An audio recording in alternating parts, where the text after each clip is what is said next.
Je n'ai pas bronché quand elle l'a dit. Ma propre fille se tenait dans l'allée, les bras croisés, son mari appuyé contre le barbecue comme un roi dans son royaume, et m'a lancé. « Tu n'es pas le bienvenu ici. » Sa voix s'est brisée, mais elle a prononcé ces mots avec force, comme si elle les avait répétés. Les visages derrière elle, voisins, cousins, même ceux qui me considéraient comme un membre de la famille, observaient la scène avec une curiosité polie.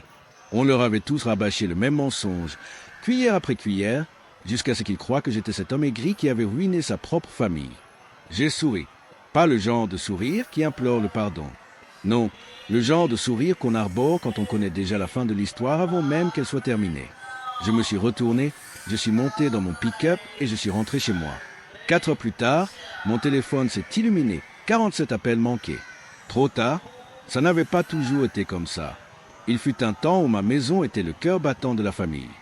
À chaque fête, chaque anniversaire, chaque occasion de faire un barbecue, c'était moi qui réunissais tout le monde. Ma femme de l'époque, Laura, se tenait à mes côtés, son rire résonnant dans le jardin, un verre de vin à la main. Je croyais que nous construisions quelque chose de solide, des fondations inébranlables. Mais les tempêtes ne préviennent pas. Elles s'installent sournoisement. Tout a commencé avec le téléphone toujours posé face cachée. Les courses nocturnes qui ne rapportaient rien. Les coups de fil chuchotés derrière la porte de la salle de bain verrouillée. Je n'étais pas stupide. Je l'avais remarqué. Simplement, je n'étais pas prêt à le voir. Un soir, un message est apparu sur son ordinateur portable. Trop négligente pour se déconnecter. Trop sur de ne jamais vérifier. La prochaine fois, dis-lui que tu es avec ta sœur. Il croira n'importe quoi. L'expéditeur, mon gendre, le même homme qui avait épousé ma fille, celui qui, dans mon garage, lui avait demandé sa main avec une fausse sincérité. Il ne se contentait pas de me trahir. Il a monté contre moi. Ce soir-là, quelque chose a basculé en moi. Je n'ai pas laissé éclater ma colère, je n'ai pas crié, je n'ai pas cherché à l'affronter. La rage est bruyante, désordonnée. J'ai choisi le silence. Le silence permet de gagner du temps. Le temps aiguise le couteau. Je les ai laissés croire qu'ils gagnaient. Je les ai laissés croire que j'étais trop brisé, trop lente à comprendre. Pendant ce temps, j'agissais dans l'ombre. D'abord, j'ai consulté un avocat. Pas le genre bon marché, celui qui se spécialise dans l'art de couper les ponts sans laisser de traces. Discrètement, j'ai transféré des biens.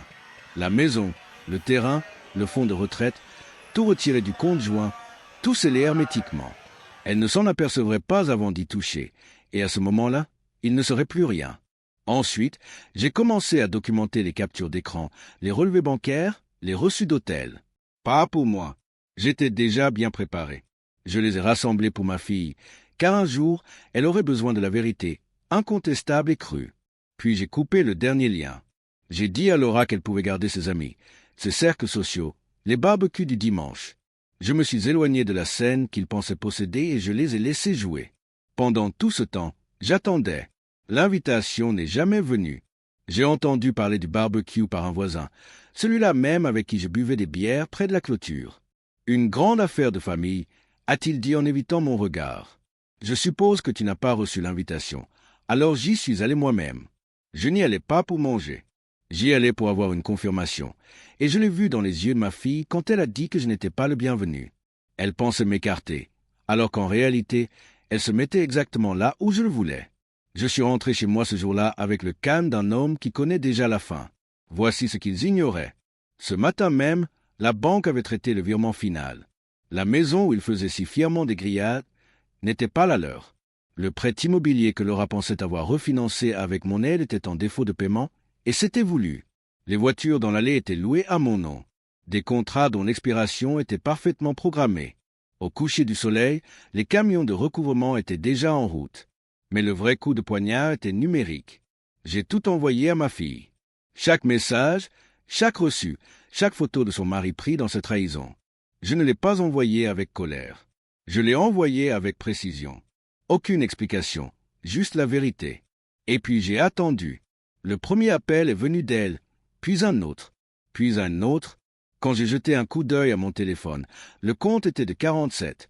Sa voix sur les messages vocaux était une progression. Choc, puis rage, puis désespoir.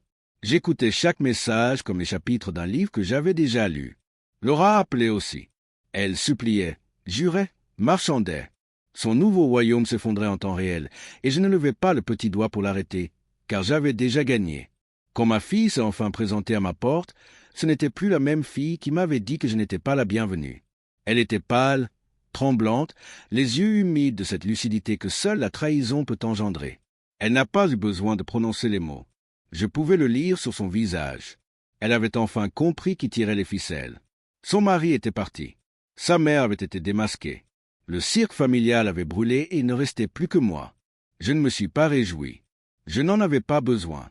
Je lui ai simplement dit « Maintenant, tu connais la vérité. Les portes restent toujours ouvertes, mais c'est à vous de choisir de les franchir. » Ils croyaient m'avoir exilé de la famille. Ce qu'ils ignoraient, c'est que j'ai emmené la famille avec moi en partant. Et quand la fumée s'est dissipée, il ne leur restait plus que des regrets.